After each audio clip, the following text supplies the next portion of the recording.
A, परमेश्वरलाई धन्यवाद दिन चाहन्छौँ। तपाईँहरू सबैजनालाई फेरि पनि जय मसीह। तपाईँहरूलाई एकदमै स्वागत छ। हामी जुन कुरा सिक्न जाँदैछौँ एकदमै महत्त्वपूर्ण विषय। हामीले सिकिराखेको विषय चाहिँ साधारण पत्रहरू अर्थात् सामान्य पत्रहरूको बारेमा, इङ्ग्लिसमा जेनरल एपिस्टल्स भनिन्छ। एपिस्टलको अर्थ चाहिँ साधारणतया चिठी नै हो। जुन समयमा पावलले अनि साधारण पत्रहरू, विशेष गरी यहाँनिर 7वटा पत्रहरू, पहिलो कुरा चाहिँ पावलले लेखेका भन्दा बाहेकका 7वटा पत्रहरू याद गर्नुहोस् है। पावलले पनि 13वटा छुट्टै पत्रहरू लेखेका छन्। ती चाहिँ पत्रहरू चाहिँ कुनै विशेष गरी फोकस गरेर मण्डलीको लागि र साथसाथै के को लागि र विशेष गरेर व्यक्तिहरूको लागि पनि लेखेका छन्। यो कुरा मैले तपाईँलाई बताउँदै गर्दाखेरि पावलले लेखेका पत्रहरू मण्डलीको लागि र व्यक्तिको लागि र चर्चको अगुवाहरूको लागि पनि लेखेका छन्। जस्तै उदाहरणको लागि तिमोथी मण्डलीको अगुवा थियो, तीतस मण्डलीको अगुवा थियो, फिलेमन मण्डलीको अगुवा थियो।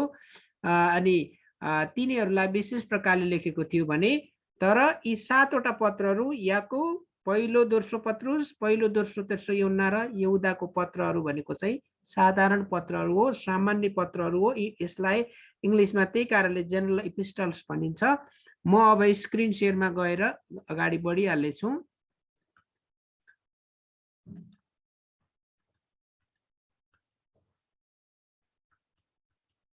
ओके, गएको हप्ता हामीले सिक्दै गर्दाखेरि, पहिलो भागहरूलाई सिक्दै गर्दाखेरि फेरि एकपटक हामी अलिकति केही कुरा याद गर्नेछौँ। दोस्रो पत्रुसको पुस्तकको संक्षिप्त अध्ययन, अर्थात् हामी एकदमै छोटकरी रूपमा सिकिराखेका छौँ र तपाईँ हामीलाई स्पष्ट थाहा छ पत्रुसद्वारा दोस्रो पटक लेखिएको पत्र भएकोले यो पत्रको शीर्षक पत्रुसको दोस्रो पुस्तक लेखिएको हो।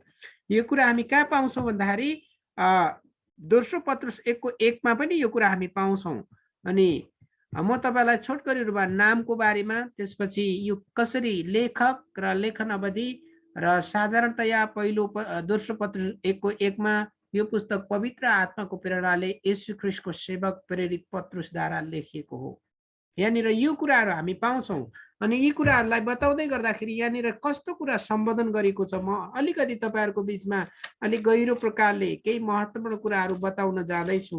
तपाईँले याद गर्नुहोस्, किनकि बिचमा हाम्रो ग्याप भएको कारणले गर्दा तपाईँहरूले कतिजनाले बिर्सनु भयो होला। यसरी लेखिएको छ, येशू ख्रीष्टको दास र प्रेरित सिमन पत्रुसबाट हाम्रा परमेश्वर र मुक्तिदाता येशू ख्रीष्टको धार्मिकतामा हाम्रो जस्तै अनमोल विश्वास प्राप्त गर्नेहरूलाई। हेर्नुहोस्, अनि लेखक र लेखन अवधि। अनि प्रेरित पत्रुसले के भन्दैछ? येशू ख्रीष्टको दास, बुझ्दै हुनुहुन्छ? येशू ख्रीष्टको दास र प्रेरित सिमन पत्रुसबाट लेखिएको र साधारण कसको लागि लेखिएको भन्दाखेरि सिम्पल कुरा छ। अनि हाम्रो जस्तै अर्थात् पहिलो पत्रुसमा विश्वास गर्ने व्यक्तिहरू जस्तै येशू ख्रीष्टको धार्मिकतामा हाम्रो जस्तै अनमोल विश्वास गर्ने, विश्वास प्राप्त गर्नेहरूलाई। करिब ईस्वी सम्वत 65 देखि 68 को बीचमा सम्राट नेरोको शासनकालमा कठिन सतावटको समयमा पनि आफ्नो हत्या नगर्नुभन्दा केही समय अगाडि लेखेका थिए। अब तपाईहरु हामीले विचार गरौँ, यतिखेरको समय, विशेष गरी जब ईस्वी सम्वत 60 देखि 70 को यो बीचको 10 वर्षको समय संसारभरि त्यतिखेरको इसाईहरूको लागि दर्दनाक पीडाको समय थियो। अनि यस्तो सम्म पनि सतावट र खेदो गरियो कि प्रियहरू एकदमै कठिन अवस्था थियो। 7 दिन 15 दिनदेखि भोको सिंहहरूलाई, सिंहको अगाडि ख्रीष्ट येशूलाई विश्वास गर्ने विश्वासीहरूलाई फ्याँकिन्थ्यो प्रियहरू। त्यसले विचार गर्नुहोस् त कति दर्दनाक पीडा थियो होला, कति कठिन अवस्था थियो होला। त्यो अवस्थामा पनि धेरै व्यक्तिहरूले आफ्नो विश्वासलाई के गरे? जोगाएर राखे। आज तपाईहरु हामीलाई जति के पीडा छ र तपाईहरु हामी असल प्रकारले प्रभुको राज्यमा अगाडि बढिराखेका छौँ। पाठकहरू सम्भवतः पत्रुसको पत्रमा सम्बोधन गरिएका विश्वासीहरू, त्यसै पत्रुस पहिलो पत्रुसको पत्रमा को थिए त? यो कुरा पनि तपाईहरु हामीले बुझ्न पर्छ। यहाँ चाहिँ के छ? पन्टस, गलातिया, कापाडोकिया, एसिया र बिथिनिया भरि निर्वासित भई छरपष्ट भएकाहरू, जो चाहिँ प्रेरित 2 अध्यायमा पवित्र आत्माको आगमन हुँदाखेरि येशू स्वर्गारोहण भइसकेपछि जसरी उनीहरू भेला भएका व्यक्तिहरू नै के भएका थिए, तिनीहरूको लागि चाहिँ यहाँनिर पत्रुसले लेखेका छन्।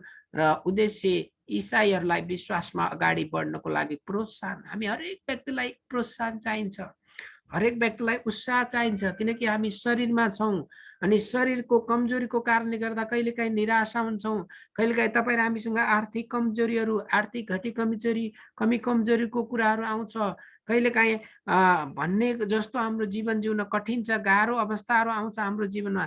तर यस्तो अवस्थामा पत्रुसले यही कुरा बताउँछन् प्रियहरू, विश्वासमा कठिन गाह्रो पीडा भए तापनि विश्वासमा अगाडि बढिरहनु। पत्रुसले यो दोस्रो पत्रुसको पुस्तकमा के कुराको उत्साह दिन्छन्? अब केही समयपछि पत्रुसको अब के गरिँदैछ? पत्रुस येशू ख्रीष्टको लागि बलिदान हुँदैछ, पत्रुस येशू ख्रीष्टको लागि शहीद बन्दैछ। अनि बाइबल के अरे इतिहासले के बताउँछ? अनि पत्रुसलाई त्यतिखेरको सतावटमा क्रुसमा टाँगेर मार्दै गर्दाखेरि पत्रुसले भनेका शब्दहरू एकदमै गम्भीर छन्, दर्दनाक पीडादायी छन्। अनि पत्रुसले भन्छन्, म मेरो प्रभु जस्तो योग्यको छैन, त्यही कारणले गर्दाखेरि के अरे मेरो प्रभुलाई टाउको माथि र खुट्टा तल गरेर क्रुसमा टाँगेर मारिएको थियो, तर मलाई तपाईँहरूले मेरो खुट्टा माथि र टाउको तल पारेर मार्नुहोस्। क्रुसमा टाँगेर अनि खुट्टा माथि र टाउको तल पारेर क्रुसमा टाँगेर के गरियो? पत्रुसलाई मारियो। पत्रुस अब येशू ख्रीष्टको लागि शहीद नहुनुभन्दा अगाडि पत्र लेख्दै गर्दाखेरि पत्रुसले के गर्छन्?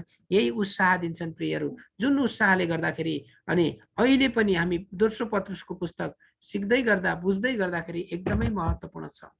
अनि झुटो शिक्षाको विरुद्धमा चेतावनी दिनको लागि, अनि विशेष गरी त्यो समयमा मण्डली बाहिरभन्दा पनि मण्डलीभित्र विभिन्न प्रकारका झुटा शिक्षाहरू थिए। मानिसहरू दन्ते कथालाई मात्रै मनपर्ने भइराखेका थिए, मानिसहरू परमेश्वरको वचनभन्दा मानिसहरूका मनगढन्ती कुराहरूमा लागिराखेका थिए। यस्तो अवस्थामा परमेश्वरले अनि जसरी यो पत्रुसद्वारा जुन कुराहरू अनि यहाँनिर बताउनु भयो, यो चाहिँ एकदमै महत्त्वपूर्ण छ र प्रोत्साहन दिन कठिन थियो, गाह्रो थियो, पीडा थियो, सङ्कट थियो, समस्या थियो, खेदो थियो, मानिसहरूको जीवन अस्तव्यस्त थियो। यस्तो अवस्थामा पनि के गर्नुभयो? अनि पत्रुसलाई परमेश्वरले प्रयोग गर्नुभयो र प्रोत्साहन दिनको लागि। अनि मुख्य विषय हामीले हेर्दै थियौँ, झुटो शिक्षाबाट होसियार बन्दै त्यसको बारेमा चेतावनी दिन, झुटो शिक्षाबाट होसियारी बन्दै। किनकि हामीले पहिलो यूहन्ना 4 अध्यायमा पाउँछौँ, जसले येशू ख्रीष्ट संसारमा आउनु भएन, शरीरमा आउनु भएन, येशूको आत्मालाई जसले ग्रहण गर्दैन, त्यो झुटो शिक्षा हो। झुटो शिक्षाले गर्दा मानिसहरूको जीवन तहस नहस हुन्छ। अनि यदि झुटो शिक्षा अगाडि बढ्दै गयो भने झुटो शिक्षाले यस्तो पनि परिणाम ल्याउन सक्छ, जसको अन्त्य परिणाम नरक पनि हुन सक्छ भनेर हामीले चेतावनी दिनै पर्ने हुन्छ। झुटो शिक्षाको कारणले गर्दा तपाईँहरू कतिजनालाई थाहा छ, अहिले यो सच्चाइ भन्ने आएको छ, सच्चाइमा मानिसहरू दिनदिनै बढिराखेका छन्। त्यहाँ गयो भने मानिसहरू निको हुन्छन्, टिका लगायो भने पनि राम्रो, अनेक थरी नाना थरी कुराहरू हामीले देखिराखेका छौँ। अनि प्रमुख अध्याय हामीले हेरेका थियौँ, पहिलो पत्रुस 1 अध्यायलाई हामीले हेरेका थियौँ। पहिलो पत्रुस माफ गर्नुहोस्, यो दोस्रो पत्रुस है, यो लेख्दाखेरि यो दोस्रो पत्रुस 1 अध्याय हो। यो एकैछिन माफ गर्नुहोस्, म सच्याइहाल्छु, किनकि यो मिस्टेक भइहाल्छ फेरि। Just 1 minute.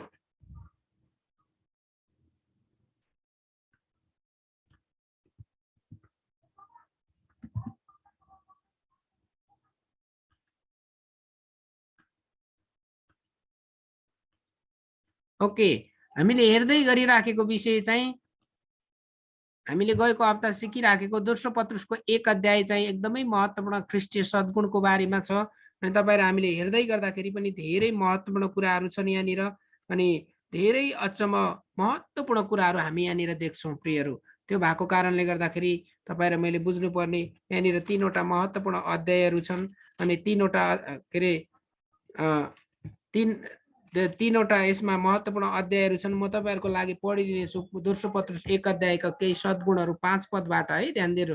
यसै कारण सबै किसिमका प्रयत्नद्वारा तिमीहरूको विश्वासमा सद्गुण र सद्गुणमा ज्ञान थप, ज्ञानमा आत्मसंयम, आत्मसंयममा धैर्य, धैर्यमा शक्ति, भक्तिमा भ्रातृ स्नेह, भ्रातृ प्रेममा प्रेम थप। हेर्नुहोस्, यी महत्त्वपूर्ण कुराहरू गएको हप्ता पनि हामीले केही कुराहरू सिकेका थियौँ र त्यो कुरा गर्दै गर्दाखेरि मैले तपाईँहरूलाई धेरै उत्साह दिएको थिएँ कि हाम्रो जीवनमा पवित्र आत्माका वरदान भन्दा पनि पवित्र आत्माका फलहरू महत्त्वपूर्ण छन्। जुन फलहरू जब हामी विकास गर्छौँ, अनि परमेश्वरले तपाईँ र हामीलाई दान वरदानहरू दिनुहुन्छ। दोस्रो पत्रुस 1:16 हामीले हेरेका थियौँ, 21, त्यसपछि 20, 21, 2:1 हेरेका थियौँ, 3:9 र 12 पनि हेरेका थियौँ। यो पुस्तकमा जम्मा 3 अध्याय छन्, जम्मा पदहरू के अरे 61 वटा छन्। अनि यो जम्मा शब्दहरू जुन छ यो म पछि तपाईँहरूलाई यति नै छैन, योभन्दा अझै बढी शब्दहरू छ। म पछि तपाईँहरूलाई यसको बारेमा बताउने छु। प्रमुख शब्दहरू यो 1553 मात्रै यो शब्दहरू होइन, अझै बढी छन् यहाँ शब्दहरू। यसको बारेमा मैले समयको अपुग भएको कारणले गर्दा रिसर्च गरेको छुइनँ। पछि यो शब्दहरू म तपाईँहरूको बिचमा पछि थप्ने छु, किनकि के अरे पदहरू जम्मा पदहरू 61 वटा छन्। प्रमुख शब्दहरू ज्ञान, न्याय, अगमकता, धर्मी आदि यी कुराहरू हामीले पाउँछौँ। अब तपाईँ र हामीले बुझ्नुपर्ने महत्त्वपूर्ण विषयहरू चाहिँ यो हो। हामीले सिक्दै गर्दा बुझ्दै गर्दाखेरि तपाईँ र हामीले बुझ्नुपर्ने महत्त्वपूर्ण विषयहरू, अनि हामीले आज हामी जे कुरा सिक्दैछौँ यो एकदम महत्त्वपूर्ण छ। पहिलो विषय हो ख्रिस्टीय ज्ञानको बारेमा। यस पत्रमा लेखकले पाठकवर्गलाई ख्रिस्टको अनुग्रह र ज्ञानमा बढ्न उत्साह दिन्छन्। प्रियहरू, म अब तपाईँहरूलाई पहिलो कुरा, यस पत्रमा लेखकले पाठकवर्गलाई ख्रिस्टको अनुग्रह र ज्ञानमा बढ्न उत्साह दिन्छन्। अब तपाईँहरू मध्ये एकजनाले पढ्नुहोस्, तीतस 2:11 पद पढ्नुहोस्। तीतस 2:11 पढ्नुहोस्। के हो यो अनुग्रह भनेको? यो कुरा पनि हामी अलिकति हेरौँ गहिरो प्रकारले। तीतस 2:11, तीतसको पत्र 2:11 पदलाई हेर्नुहोस्, पढ्नुहोस् एकजनाले। किनकि सबै मानिसहरूका मुक्तिको निम्ति परमेश्वरको अनुग्रह प्रकट भएको छ। के भन्छ? सबै मानिसको मुक्तिको निम्ति परमेश्वरको अनुग्रह प्रकट भएको छ। सबै मानिसको मुक्तिको लागि, एकजना दुईजनाको लागि होइन। त्यसमै अनुग्रह के हो? अनि पत्रुसले भन्दै गर्दाखेरि अनुग्रहमा बढ्नको लागि परमेश्वरले उत्साह दिन्छन्। अर्थात् परमेश्वरले जुन कुरा पत्रुसको हृदयमा हालिदिनु भएको छ त्यही कुरा पत्रुसले यो पत्रमा व्यक्त गरेका छन्। प्रियहरू, कस्तो खालको अनुग्रहमा बढ्न चाहन्छन् त? अयोग्य पापीको लागि परमेश्वरले गर्नुभएको दया नै अनुग्रह हो। कुन अनुग्रहको बारेमा बताउँछन्?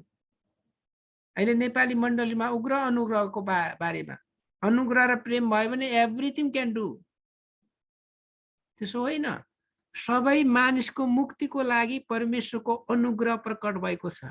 प्रशस्त धनी बन्नको लागि प्रभुको अनुग्रह भएको होइन। आवश्यकता र खाँचो पर्यो भने परमेश्वरले जुटाउनुहुन्छ। परमेश्वरले तपाईँ र मेरा इच्छा पुरा गर्नु सक्नुहुन्न। मेरो इच्छा त के होला, म चन्द्रमामा पुगेर 3 फन्को लगाएर आउने। तर यो प्रार्थना गर्यो भने परमेश्वरले मेरो इच्छा पुरा गर्नुहुन्छ? गर्नुहुन्न। तर परमेश्वरले मेरो आवश्यकता पुरा गर्नुहुन्छ। तपाईँ र हामीसँग त्यो अटाउने भाडा छ कि छैन? कहिलेकाहीँ तपाईँ र हामी करोडौँको लागि प्रार्थना गऱ्यौँ भने परमेश्वरले भन्नुहुन्छ म तिमीलाई दिदिनँ किनकि चुहेरै सकिन्छ, तिमीसँग राख्ने भाडा नै छैन। फर एक्जाम्पल, उदाहरणको लागि मैले अहिले प्रार्थनाको बारेमा एउटा पुस्तक लेखिराखेको छु। यो पुस्तकमा चाहिँ एउटै कुराको मात्रै जोड दिइराखेको छु कि प्रार्थना परमेश्वरसँगको सम्बन्ध हो। जसरी तपाईँ र हामी शारीरिक रूपमा सास फेर्छौँ नि, सास ढुकढुकी, जब यो मुटुले काम गर्दैन भने के हुन्छ? तपाईँ र हामी के हुन्छौँ? यो संसारबाट बिदा हुन्छौँ। त्यसै गरी तपाईँ र मेरो आत्मिक जीवन जिउनको लागि प्रार्थना आत्मिक सास प्रश्वास हो। त्यसैले तपाईँ र हाम्रो आफ्नै इच्छा शक्ति बल र घमण्डले होइन, तर परमेश्वरको प्रेम र अनुग्रह।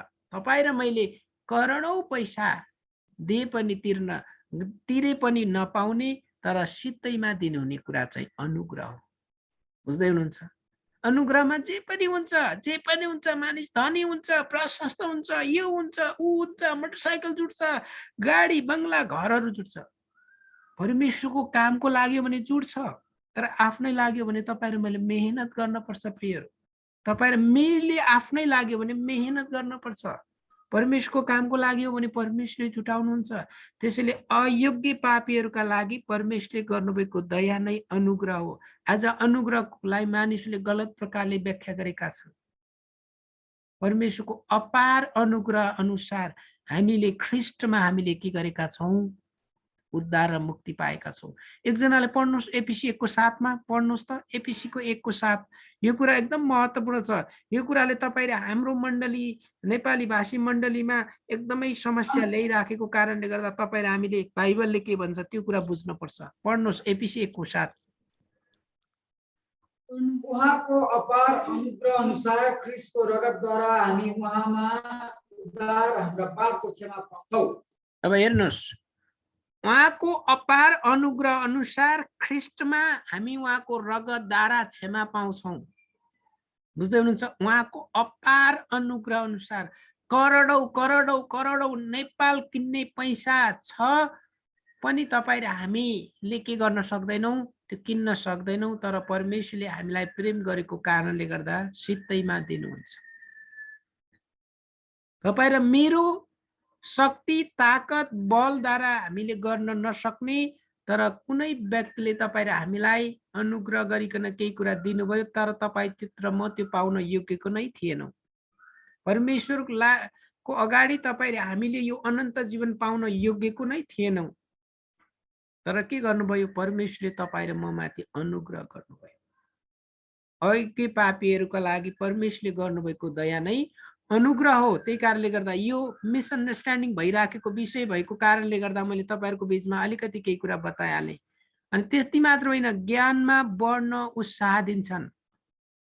कहिलेकाहीँ हामी अनि कतिजना मानिसले भनेको कुराको पछि लागिराखेका हुन्छौँ, तर परमेश्वरको वचनले के भन्छ? ज्ञानमा बढ्न। कसैलाई ज्ञान अर्थात् कसैलाई बुद्धि, ज्ञान र बुद्धिमा केही अलिकति फरक छ। ज्ञान चाहिँ तपाईँ र हामीले विभिन्न पुस्तकहरू अध्ययन गरेर विभिन्न शिक्षाहरू सिकेर हामी पाउँछौँ भने बुद्धि चाहिँ हामीले परमेश्वरबाट पाउँछौँ। यस पत्रमा लेखकले पाठक ख्रीष्टको अनुग्रह र ज्ञानमा बढ्न उत्साह दिन्छन्। ज्ञानमा बढ्नको लागि फर एक्जाम्पल उदाहरण ज्ञान भनेको जस्तै तपाईहरु बाइबल कलेज पढिराख्नु भएको छ, तपाईहरुको ज्ञान बढेर जान्छ, तर तपाईको बुद्धि बढेर जाँदैन। बुद्धिको लागि परमेश्वरको अनुग्रह चाहिन्छ। बुद्धिको लागि तपाईँ र हामीले परमेश्वरसँग के गर्नुपर्छ? प्रार्थना गर्नुपर्छ, उपवास बस्नुपर्छ, प्रार्थना गर्नुपर्छ, वचनको अध्ययन गर्नुपर्छ। ज्ञान चाहिँ पुस्तकहरू अध्ययन गरेर बाइबल कलेज पढेर शिक्षाहरू सिकेर प्राप्त गर्छौँ भने बुद्धि चाहिँ हामीले परमेश्वरसँग प्रार्थना गर्नुपर्छ। त्यसैले याकोबको पत्रमा 1:5 मा के छ? कसैलाई बुद्धिको कमी छ भने नझर्किकन दिनुहुने परमेश्वर पितासँग के गर? पुकार, अनि त्यो तिमीहरूका लागि दिनुहुनेछ भनेर परमेश्वरको वचनमा लेखेको छ। त्यही कारणले प्रियहरू, ज्ञान र बुद्धिमा कहिलेका हामी मिस आउट गर्छौँ। ज्ञान फरक विषय हो अनि बुद्धि पनि फरक विषय हो। यो कुरालाई तपाईँ र हामीले बुझ्नुपर्ने हुन्छ, विचार गर्नुपर्ने हुन्छ।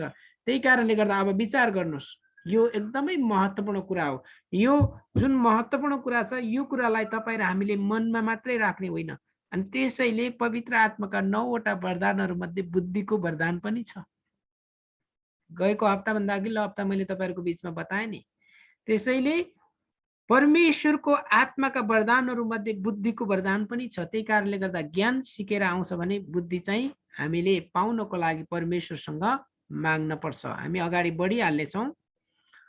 ओके, हामी ख्रीष्टको ज्ञान उहाँको वचनबाट पाउँछौँ। परमेश्वरको वचनको अध्ययनबाट हामीले परमेश्वरको ज्ञान पाउँछौँ र त्यसको साथसाथै तपाईँ र हामीले बुद्धिको लागि पनि प्रार्थना गर्नुपर्छ। ख्रीष्टको सही ज्ञानबाट नै हाम्रो जीवनमा सद्गुणहरूको विकास हुन्छ, जस्तै समझ, संयम, धैर्यता, सहनशीलता, भक्ति, प्रार्थी प्रेम आदि। यी कुराहरूबाट हामी झुटो शिक्षाहरूबाट बच्छौँ। हेर्नुहोस्, ख्रीष्टको ज्ञान, अब याद गर्नुहोस् है, ख्रीष्टको ज्ञानमा बढ्नको लागि परमेश्वरको वचनको हामीले के गर्नु पर्यो? अध्ययन गर्नु पर्यो।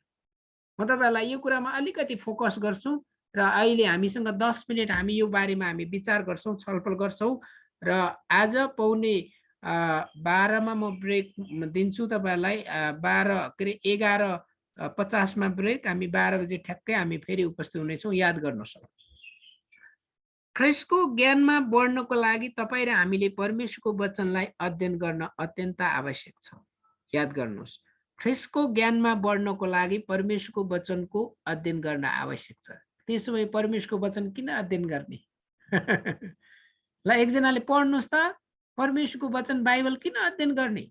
हामीले सिकिराखेको यो पत्रुसले जुन कुरा बताइराख्नु भएको सिनारियो छ नि, परमेश्वरको ज्ञानमा बढ्नको लागि परमेश्वरको वचन अध्ययन गर्न अत्यन्त आवश्यक छ। पत्रुसले यहाँ जोड दिँदै गरेको विषय चाहिँ जब हामी परमेश्वरको ज्ञानमा बढ्दै जान्छौँ अनि परमेश्वरले तपाईँ र हाम्रो जीवनमा आत्माका फलहरूको विकास गर्दै जानुहुन्छ। आत्माका फलहरू गलाती 5:22-23 प्रेम, आनन्द, शान्ति, धैर्य, दया, भलाइ, विश्वस्ता, नम्रता, संयम। एकजनाले पढ्नुहोस् त। अनि जब यो कुराहरू हामी थाहा पाउँछौँ, ख्रीष्टको ज्ञानमा बढ्दै जानको लागि तपाईँ र हामीले परमेश्वरको वचनको अध्ययन गर्नुपर्छ, किनकि यो कुरा चाहिँ महत्त्वपूर्ण छ। एकजनाले पढ्नुहोस् मत्ती 4:4 पद। मत्ती 4:4 पढ्नुहोस्। यसरी लेखिएको छ, तर यसुले जवाब दिनुभयो, लेखिएको छ, मानिस रोटीले मात्र होइन तर परमेश्वरको मुखबाट निस्केको हरेक वचनले जीवित रहँदछ। आमेन। अब हेर्नुहोस्, किन परमेश्वरको वचन ज्ञानमा अगाडि बढ्नको लागि परमेश्वरको वचन अध्ययन गर्नुपर्छ? त्यसो भए परमेश्वरको वचन किन अध्ययन गर्ने? पहिलो कुरा, यो आत्मिकी खाना हो। हामीलाई शरीरमा भोक लाग्यो भने तपाईँ र हामीले के गर्छौँ? खाना खान्छौँ कि खाँदैनौँ? खान्छौँ। शरीरमा भोक लाग्यो भने खाना खान्छौँ भने आत्मिक रूपमा तपाईँ र हामीलाई भोक तिर्खा मेटाउनुको लागि परमेश्वरको वचन महत्त्वपूर्ण छ। मानिस रोटीले मात्र होइन परमेश्वरको वचनले जीवित रहँदछ। तपाईँ र हामी टुफोल्ड जीवन छ, दुईटा, एउटा आत्मिक जीवन छ, एउटा शारीरिक जीवन छ। आत्मिक र शारीरिक जीवन भएको कारणले गर्दा अनि हाम्रो आत्मिकी भोक र तिर्खा मेट्नको लागि के चाहिन्छ? परमेश्वरको वचनको अध्ययन गर्न अत्यन्त आवश्यक छ। त्यति मात्र होइन, परमेश्वरको वचनले तपाईँ र मेरो जीवनमा बदलाव ल्याउने काम पनि गर्छ। इनर ट्रान्सफर्मेसन, भित्री बदलाव ल्याउने काम गर्छ। भित्री बदलाव भनेको के हो? अनि यहाँनिर के भन्छ? परमेश्वरको वचनको अध्ययन र महत्त्वको बारेमा बताउँदै गर्दा बिल्ली ग्रामले के भन्छन्?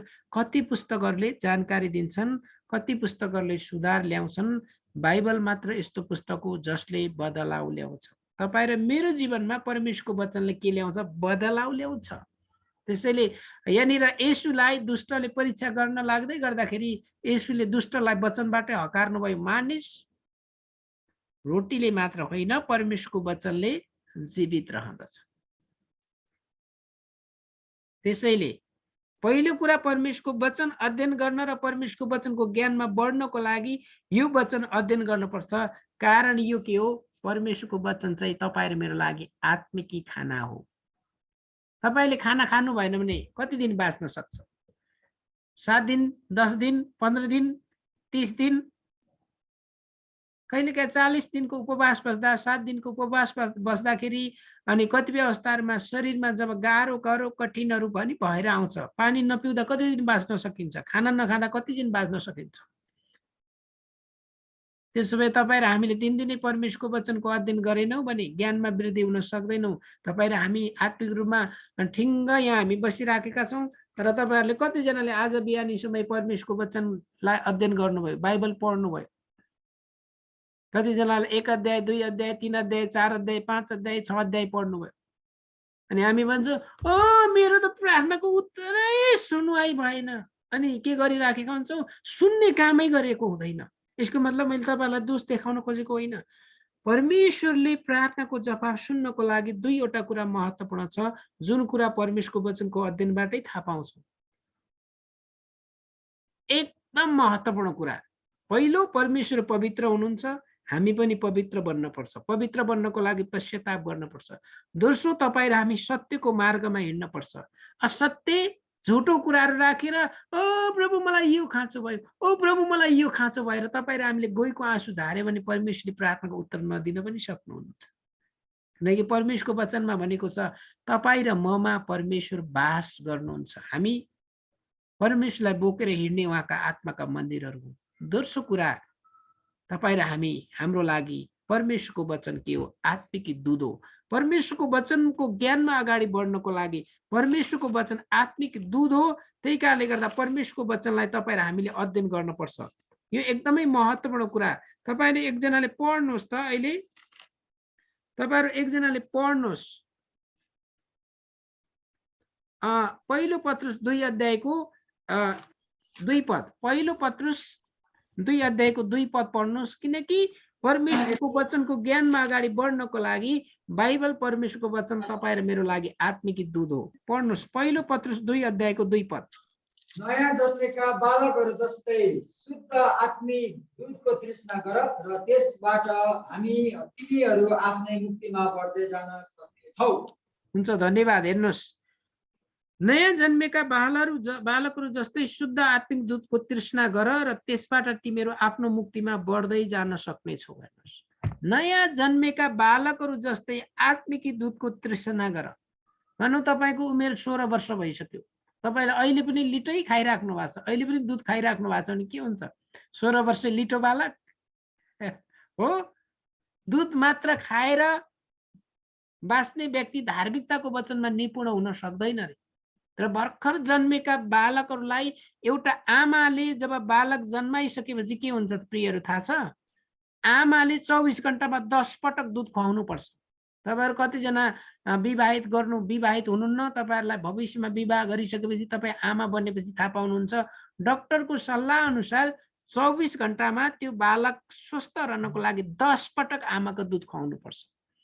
तपाईहरु मेरो लागि परमेश्वरको वचन बाइबल आत्मिक दूध हो, तर दुधै खाँदैन भने तपाईहरु हामी बलियो हुन्छौँ, हष्टपुष्ट हुन्छौँ। कहिले पनि आमाको दुधलाई बच्चाबच्चीहरूले, उनीहरूको छोराछोरीले आमा यो टर्रो छ, यो तितो छ, म खाँदिन कहिले भन्छ? त्यसै गरी परमेश्वरको वचन पनि चट्टानबाट निकालेको मह जस्तै हुन्छ। तपाईले एउटा सुन्नु भएको छ एडिक भन्ने शब्द? एडिक भनेको त्यसमा नशा भइसक्यो। वास्तवमा भन्नुपर्दा यो परमेश्वरको वचन अध्ययन गर्ने कुराको तपाईँ र हामीमा नशा हुनुपर्छ। ड्रग एडिक भन्छ नि, हामी बाइबल एडिक बन्नुपर्छ। बुझ्दै हुनुहुन्छ? परमेश्वरको वचनको अध्ययन नगरी चित्तै नबुझ्ने। तपाईँ र हामी धेरै जसो फेसबुक एडिक भएका छौँ। फेसबुक नहेरिकन चित्तै नबुझ्ने स्थिति छ। तपाईहरु कतिजनालाई त पीडा छ, अनि शुक्रबार मात्रै मोबाइल पाउनुहुन्छ, अनि आइतबार फेरि फिर्ता दिनुपर्छ। जब तपाईहरु जतिजना आफ्नो घरमा बसिराख्नु भएको छ, म तपाईहरुलाई बताउँछु, सोधौँ, तपाईले फेसबुक नहेरेको दिनै हुँदैन। 2 वर्ष अगाडिको एउटा रेकर्डमा अनि फेसबुकमा 2 करोड भन्दा बढी त फोटो मात्र अपलोड हुन्छन्। हामी सबै फेसबुक एडिक्ट भएका छौँ। हामी चाहिँ लाइभ बुक एडिक्ट बनाउँ न, परमेश्वरको वचनको चाहना गरौँ। त्यही कारणले गर्दाखेरि परमेश्वरको वचनको ज्ञानमा अगाडि बढ्नको लागि प्रियहरू, तपाईँ र मैले परमेश्वरको वचनलाई अध्ययन गर्न पर्छ। पहिलो कुरा मैले भने यो आत्मिकी खाना हो। दोस्रो कुरा मैले भने यो हाम्रो लागि आत्मिकी दूध हो। टन्नै प्रशस्त दूध खाने बालक बलियो भएर जान्छ कि एक दिनमा एकचोटि मात्रै दूध खाने बालक बलियो भएर जान्छ? 3 दिन 4 दिन 5 दिनसम्म बच्चाले दूध खाएन भने के हुन्छ? मर्न सक्छ। त्यसैगरी तपाईँ र हामीले नियमित प्रियहरू, मानिसहरूलाई देखाउनको लागि होइन, कलेजको एउटा रुलको लागि होइन, तपाईँ र मेरो जीवन परमेश्वरसँग कतिको सम्बन्धित छ, कतिको जरा गाडिएको छ, त्यसले गर्दा तपाईको भविष्यको जीवनको निर्धारण गर्छ। तपाईहरु कतिको परमेश्वरको प्रेमको एडिक हुनुहुन्छ, तपाईमा परमेश्वरको प्रेमको नशा कतिको चढ्दैछ। यो शब्द चलाउँदाखेरि तपाईलाई कतिजनालाई अनौठो लाग्न सक्छ। ओ सरले के भन्दै हुनुहुन्छ? चित्त नबुझी परमेश्वरको वचन अध्ययन नगरी चित्तै नबुझ्ने, किनकि परमेश्वरको वचनमा जीवन छ प्रियहरू। आज यस्ता धेरै असंख्य कुराहरू छन् जसले गर्दाखेरि म तपाईलाई बताऊं, म आफै पनि 2 हप्ता प्रत्येक दिन 6 घण्टा सिकिराखेको छु। प्रत्येक दिन म 6 घण्टा सिकिराखेको छु।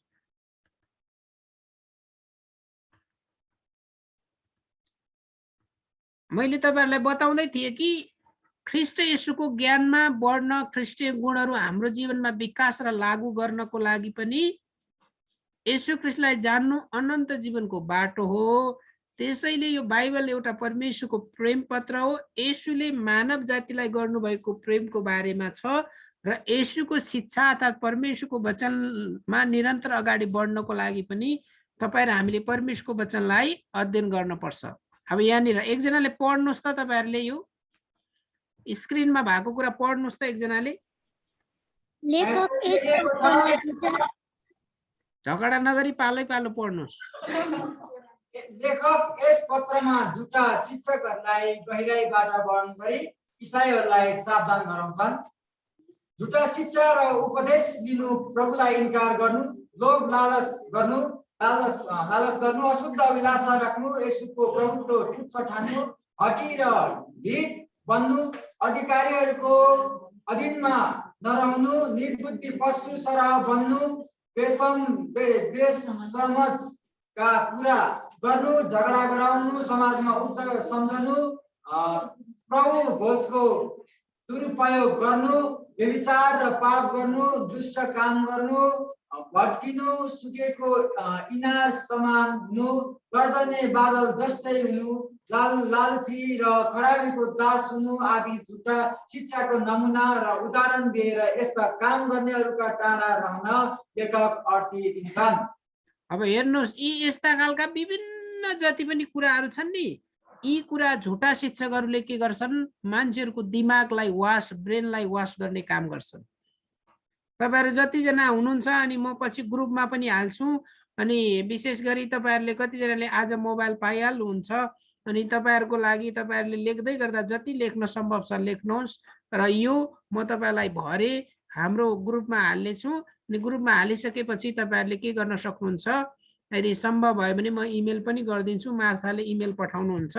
अनि त्यही कारणले तपाईहरु आत्तिनु पर्दैन, मैले छिटै यो स्लाइडलाई नेक्स्ट स्लाइडमा गयो भने पनि समस्याको विषय छैन। झुटा शिक्षकहरूका विशेषताहरू यी हुन् र परमेश्वरको वचनको यस पत्रमा झुटा शिक्षकलाई गहिराईबाट वर्णन गरी इसाईहरूलाई सावधान गराउँछ। त्यसले झुटो शिक्षाबाट बच्नको लागि र झुटो शिक्षाहरूमा हुनुपर्ने यी हेर्नुहोस् त असंख्य गुणहरू छन्। यस्ता गुणहरू भएका व्यक्तिहरूदेखि लेखकले सावधानी गराउँछन् र तपाईँ र हामी पनि होशियारी बन्न पर्छ। ल, यो पत्रमा पत्रुसले अर्को महत्त्वपूर्ण विषय यो पनि हो, येशू एक दिन यस संसारमा उहाँको आगमन हुनेछ। येशूको बारेमा 5वटा कुरा याद गर्नुहोस्। यी 5वटा कुराहरू मध्ये अरू अरू कुराहरू गर्छ भने ती मानिसहरू झुटो शिक्षा हुन् भनेर बुझ्नुपर्छ। पहिलो कुरा, येशू संसारमा शरीरमा आउनुभयो। दोस्रो कुरा, येशू तपाईँ र मेरो पापको लागि कल्वरीको क्रुसमा बलिदान हुनुभयो। तेस्रो कुरा, येशू 3 दिनपछि फेरि बौरी उठ्नुभयो। चौथो कुरा, 40 रात 40 दिनसम्म बौरी उठिसकेपछि संसारमा आफ्ना चेलाहरूसँग उहाँको राज्यको बारेमा बताउनु भयो। पाँचौं कुरा, एक दिन येशू स्वर्गबाट फेरि उहाँको पुनरागमन हुनेछ। झुटो शिक्षकहरू येशूको पुनरुत्थानको विरोध गर्थे र प्रतिज्ञा अनुसार येशूको पुनरुत्थान नहुने कुरा सिकाउँथे। के को येशू आउनु, यत्रो समय भइसक्यो, कहाँ आउनुहुन्छ भनेर अनि मानिसलाई भड्काउने काम गर्थे। येशूको दोस्रो आगमन अथवा पुनरागमनको ढिलाइको कारण केही विश्वासीलाई शङ्का पनि लागिसकेको थियो। त्यसकारण लेखक तिनीहरूलाई आशाको वचनको याद गराउँछ। कहाँ येशू आउनुहुन्छ, यत्रो लामो समय भइसक्यो आउनुहुन्न भनेर मानिसहरूले भड्काइराखेका थिए। प्रियहरू, परमेश्वरको लागि कुनै कुराको समयको सीमा हुँदैन। अनि पत्रुसकै पुस्तकमा हामी देख्छौँ, प्रभुको लागि एक दिन हाम्रो लागि 1000 वर्ष र हाम्रो 1000 वर्ष उहाँको लागि एक दिनको बराबर हुन सक्छ। कतिजनाले यो भन्छन् कि ओ प्रभुले आफ्नो प्रतिज्ञा गर्न ढिलो गर्नुहुन्छ, तर परमेश्वरले आफ्नो प्रतिज्ञा कहिले ढिलो गर्नुहुन्न। तर सबैले मन परिवर्तन गरी बाँचुन् भन्ने अवसर परमेश्वरले दिन चाहनुहुन्छ। संसारमा भएका कोही पनि मानिसहरू नाशमा नजाउन् भन्ने चाहना परमेश्वरले राख्नुहुन्छ। त्यही कारणले गर्दाखेरि मत्ती 24:14मा जब सारा संसारमा राज्यको सुसमाचार प्रचार गरिनेछ, त्यसपछि संसारको अन्त हुनेछ। प्रियहरू, जसरी उहाँले आफ्ना सबै प्रतिज्ञाहरू पूरा गर्नुभयो, त्यसै गरी उहाँ आउनुहुने प्रतिज्ञा पनि उहाँले एक दिन पूरा अवश्य गर्नुहुन्छ। वचनले भन्छ, प्रभुको आगमन चोर आए जस्तै हुनेछ। त्यसैले तपाईँ र हामी हर पल हरेक घडी तयारी अवस्थामा हुनुपर्छ। यसकारण पवित्र चालचलन र भक्तिपूर्ण जीवन बिताउँदै उहाँको दिनको प्रतीक्षामा हामी रहनुपर्छ। पवित्र चालचलन र भक्तिपूर्ण जीवन जिइराख्नुपर्छ। प्रियहरू, त्यसैले यो कुराहरूलाई बताउँदै गर्दाखेरि अब पत्रुसको पुस्तकको रूपरेखालाई हामी हेरिहालौँ। छोटकरी रूपमा 3 अध्याय मात्रै भएको पुस्तक भएको कारणले गर्दा दोस्रो पत्रुस 1 अध्यायको 1 र 2मा अभिवादन गरेका छन्। दोस्रो पत्रुस 1:3 देखि 11मा ख्रिस्टीय सद्गुणहरू, असल गुणहरू, क्रिस्चियनहरूमा हुनुपर्ने गुणहरूको बारेमा बताएका छन्। त्यसको साथसाथै दोस्रो पत्रुस 1 अध्यायको 12 देखि, यो दोस्रो पत्रुस यो 1 होइन है, 3 हो। यो मैले तपाईहरुलाई हाइलाइट गरेर यो 3 को 12 देखि अनि त्यसपछि झुटा शिक्षक र तिनीहरूको अन्त्यको कुरा, अनि त्यसपछि यो दोस्रो हो यहाँनिर दोस्रो पत्रुस 1 को 3 देखि 11 सम्म, त्यसपछि दोस्रो पत्रुस 3 को 1 देखि 7 मा प्रभुको आगमनको बारेमा, दोस्रो पत्रुस 3 अध्यायको 8 देखि 11 मा हामीले के पाउँछौँ, पवित्र जीवनको शिक्षाको बारेमा हामी पाउँछौँ प्रियहरू। अनि यो कारणले गर्दा तपाईहरु कन्फ्युज हुनु, दोस्रो पत्रुस 1 को 1 र 2 पदमा अभिवादन, दोस्रो पत्रुस 1 अध्यायको 3 देखि 11 मा ख्रीष्टीय सद्गुण, दोस्रो पत्रुस यो अब यो एकै अध्यायको है, माफ गर्नुस् मैले 3 हैन, एकै अध्यायको 12 देखि 2 अध्यायको 21 सम्म झुटा शिक्षक र तिनीहरूको अन्त्य, दोस्रो पत्रुसको 3 अध्यायको 1 देखि 7 मा प्रभुको दोस्रो आगमन र दोस्रो पत्रुस 3 अध्यायको 8 देखि 11 मा पवित्र जीवनको बारेमा शिक्षाको कुराहरू हामी देख्छौँ। सारांशमा अब निचोडमा जाँदै गर्दाखेरि पत्रुसको पहिलो पत्र सान्त्वना दिनको लागि थियो भने दोस्रो पत्र चेतावनीको लागि थियो। तपाईहरु मैले बुझ्नुपर्ने कुरा, मैले अलिकति कम्प्यारिजन तुलनात्मक रूपमा अध्ययन गर्दैछु यहाँनिर। पहिलो पत्रमा मण्डलीको बाहिरबाट ठुलो सतावटको खतरा थियो भने दोस्रो पत्रमा मण्डली भित्र नै झुटा शिक्षकहरूको खतरा थियो। अब समस्या कहाँ हो? मण्डली बाहिर मात्र होइन, समस्या मण्डली भित्र पनि छ। मण्डली भित्र पनि तपाईहरुलाई के कस्तो छ थाहा छैन। तपाईहरुको मण्डलीहरुतिर नेपाली भाषी मण्डलीहरुमा राजनीति पनि अब मिसम्याच भइराखेको छ, राजनीति पनि घुसिराखेको छ। कस्तो दुःख लाग्दो कुरा, कतिजना पास्टरहरु राजनीति गर्दै हिँडिराखेको कुरा पनि हामी देख्छौं। लेखकले उनीहरुलाई येशूको पुनरागमनसम्म ज्ञान, त्यसैले परमेश्वरको ज्ञानमा बढ्नको लागि परमेश्वरको वचन एकदम महत्त्वपूर्ण छ भनेर त्यो कुरामा जोड दिएको कारणले गर्दाखेरि परमेश्वरको वचन किन अध्ययन गर्ने भन्ने बारेमा मैले तपाईहरुको बीचमा अलि बढी केन्द्रित भएको कारण यो। ख्रीष्टीय गुणहरू दुईटा कुरा। पहिलो परमेश्वरको आत्माका फलहरू, प्रेम, आनन्द, शान्ति, धैर्य, दया, भलाइ, विश्वस्ता, नम्रता, संयम, पवित्र आत्माका यी 9वटा फलहरूको जब विकास तपाईहरु मेरो जीवनमा आउँछ अनि परमेश्वरले आत्माका वरदानहरू दिनुहुन्छ। रोमी 12 अध्यायमा पनि आत्माका वरदानहरू छन्। अनि एपीसी 4 को 11 र 12 मा 5 फोल्ड मिनिस्ट्रीका प्रेरित, अगमवक्ता, प्रचारक, शिक्षक, मण्डलीको गोठालोको बारेमा पनि वरदानहरू छन् भने अनि पहिलो कोरिन्थी 12 अध्यायको 7 देखि 11 मा परमेश्वरको आत्माका 9वटा वरदानहरू छन्। बुद्धिको वचनदेखि अन्तिममा अनि चंगाईको वचनसम्म विभिन्न कुराहरू अनि ख्रीष्टीय सद्गुण, चालचलन र पवित्रतामा अघि बढ्दै येशूमा तयार रहन उत्साह दिन्छन्। अब म तपाईलाई उत्साह दिन चाहन्छु। अब विचार गर्नुहोस्, तपाई र मेरो जीवनमा पहिलो पत्रुसको पुस्तकमा अनि बाहिरका झुटा शिक्षाहरूको प्रभाव थियो भने र दोस्रो पत्रुसको पुस्तकमा मण्डली भित्रकै झुटो शिक्षाहरूले के गरिराखेका छन्, मण्डललाई भाड्ने काम गरिराखेका छन्। त्यही कारणले गर्दाखेरि पत्रुसले झुटा शिक्षाहरूबाट बच्नको लागि सबैभन्दा शक्तिशाली हतियार नै के हो? परमेश्वरको वचनको अध्ययन गर्ने हो। तीनटा कुरा याद गर्नुहोस्। तपाईले वचन अध्ययन गर्दा तीनटा कुरा याद गर्नुहोस्, जुन कुरा मैले स्क्रिनमा छैन। तीनटा कुरा। पहिलो कुरा, वचनलाई के गर्नुहोस्? इन्टरप्रिटेसन, उल्था गर्ने काम गर्नुहोस्। त्यो वचन कुन पृष्ठभूमिमा कसको लागि लेखेको, पहिलो शब्द हो इन्टरप्रिटेसन, उल्था गर्ने काम। यो वचन कुन पृष्ठभूमिमा कुन व्यक्तिले कसको लागि लेखेका हुन्। दोस्रो कुरा चाहिँ अब्जर्भेसन, वचनलाई अवलोकन गर्नु। दोस्रो कुरा अब्जर्भेसन, वचनलाई अवलोकन गर्नु। अनि तेस्रो महत्त्वपूर्ण कुरा हो एप्लिकेसन, वचन अनुसारको जीवन कसरी जिउने।